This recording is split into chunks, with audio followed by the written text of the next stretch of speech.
Jangan gitu, kenapa kak? Kasihan Safia, kak dia nggak tahu apa-apa kak. Maka dari itu aku bikin video kayak begitu supaya Safia tahu begitu pemirsa. Jadi aku gitu ngasih tahu Safia bahwa dulu itu Bunda Muljem saat hamil Safia itu ngumpet, dan itu fakta. Aku melihat dengan mata kepalaku sendiri.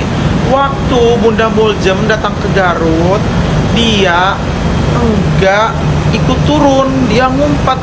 Nah, pada saat itulah aku jadi pengasuh bapaknya Ahmad Dhani selama 2 minggu.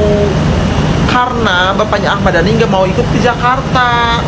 Tapi pas udah 2 minggu aku diajak buat ke Pondok Indah. Nah di situ kan aku seneng karena kebetulan Mulan Jamila itu dulu idola aku. Tetapi sejam aku baru nyampe di situ aku udah disuruh pulang, dan aku minta pengen ketemu Mulan Jamila, nggak boleh. Kenapa nggak boleh? Karena Mulan Jamilanya lagi diumpetin karena lagi hamil Safia.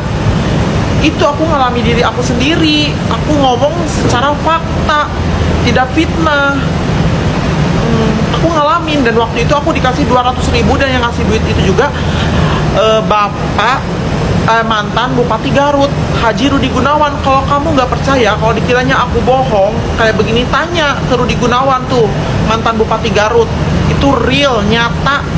Aku dikasih 200.000 rupiah. Pas di Pondok Indah aku diusir, nggak dikasih apa-apa. 2 minggu itu aku masih sekolah waktu itu. Aku kesenengan, kirain aku bakalan ketemu Mulan Jamila itu kayak gimana. Ternyata aku gagal ketemu Mulan Jamila karena Mulan Jamilanya waktu itu hamil Safia, diumpetin.